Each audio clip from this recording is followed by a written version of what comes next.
the only possible way to win this is to be politically connected, or to be one of the economic development. If you look at the salaries we pay these economic development bureaucrats in the state, those guys are winning that game just mighty fine.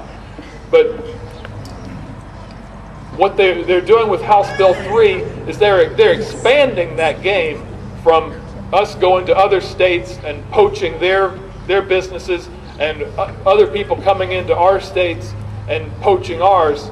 And they're saying that now we're going to require in-state businesses to come to our bureaucracy and ask for corporate welfare, and you're going to have to do it, because if you don't, your competitors surely will, and then you're being put at a competitive disadvantage with your own money.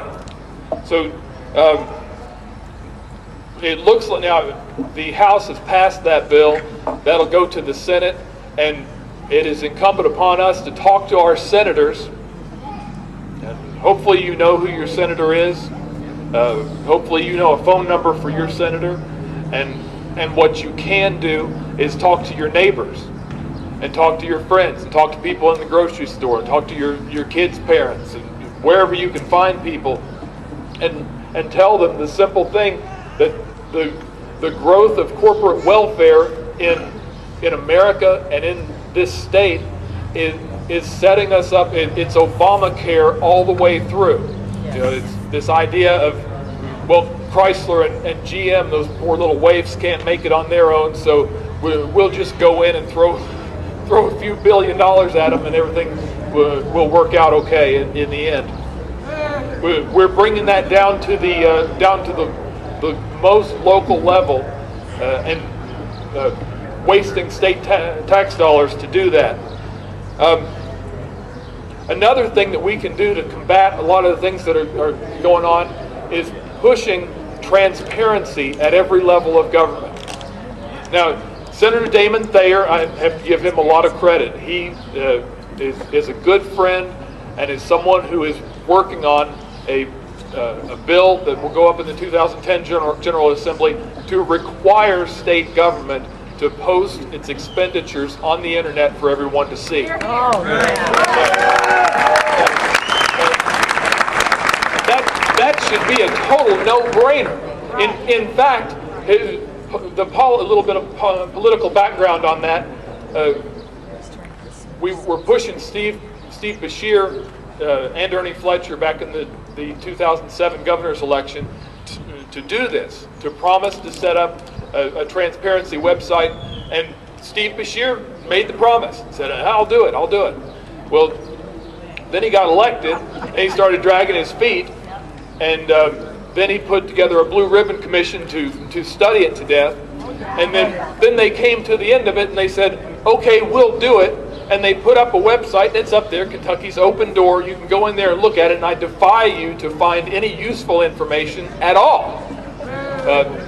And so drawing attention to that fact, that Kentucky has gotten nothing but lip service on transparency is very important, and something that we should all do. Now, not only should that be expanded at the state level, and actually done at the state level, but we need to do that at every level of government that touches our lives. Our local governments, our counties, our cities must be pressured to put expenditures online. And the thing about that is, yeah, there are open records laws, and you can find out how much money they spend on something in particular if you know in advance what to go look for. And that's not transparency. That's not openness. In fact, it's quite the opposite. Pushing our state government, our local governments, our school boards to be open and honest with us is something that we can do if we'll do it, if we'll marshal our forces and make that happen. Further, in our school systems, on the state level, the Kentucky Department of Education has a computer system, an accounting system called Munis. And that Munis system is set up to track expenditures going throughout. Half of our state budget goes into the school systems, the K through 12, and Munis is set up to track those monies to see that they're being used effectively. Well, what they've known up in Frankfort for a good 3 years is that Munis does not function. It does not work. We're paying to have it. It's there. The schools enter information into it, and there's an awful lot of money going into it, but we don't, the process really ends there. We don't have any mechanism for tracking those school dollars and seeing that they're being used effectively. And so what happens is periodically, every year or so, there'll be a story in the newspaper where some secretary in a school system is arrested and thrown in jail for embezzling, $300,000 or $500,000 or $1 million, and we have to wonder, we have to ask ourselves, how many of those are going undetected? We catch them every once in a while out of dumb luck. And the last one was over in eastern Kentucky, and what happened is the secretary, who had a son who was in jail, drawing a nice salary from the local school board, that she'd go in there and cut him a check and send it to the or send it to his bank, and he was sitting in jail the whole time. She got sick one day, didn't make it into work, and so somebody came in and had to look at some accounting function there for the school district and thought, what on earth is this? And just caught it totally by accident. It shouldn't be. Shouldn't be that hard to come up with information. Shouldn't be that hard to track where our money is going. I mean, the state government is complicated, but we're further complicating it by being incompetent and allowing incompetence to survive and thrive. And that's something that we can do about if we work together. Teach them QuickBooks. There you go. Yeah, it's not much more complicated than QuickBooks, folks. You just hit Control Audit. You got it. You got it. Now, I want to talk a little bit about building coalitions.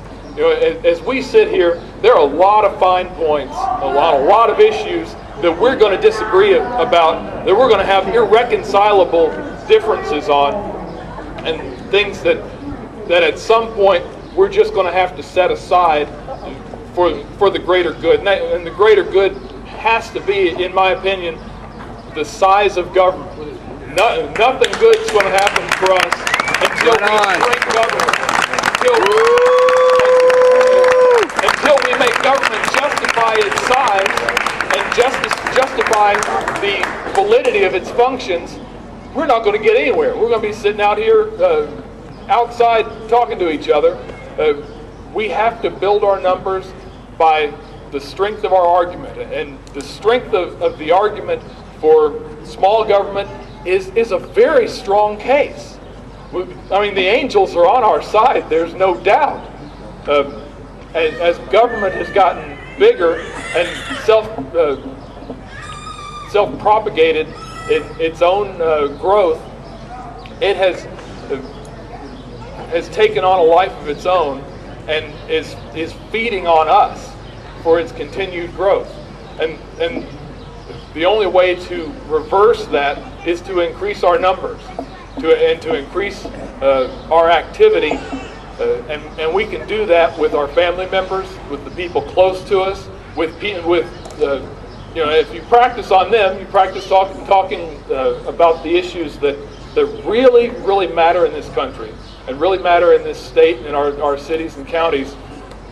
If you get good and worked up talking to the people really close to you, you'll be emboldened and better able to talk to strangers, people on the street. And you'll be a fanatic, and you'll be more comfortable walking up to people and explaining issues to them, very, very quickly. And that's something that we're going to have to accomplish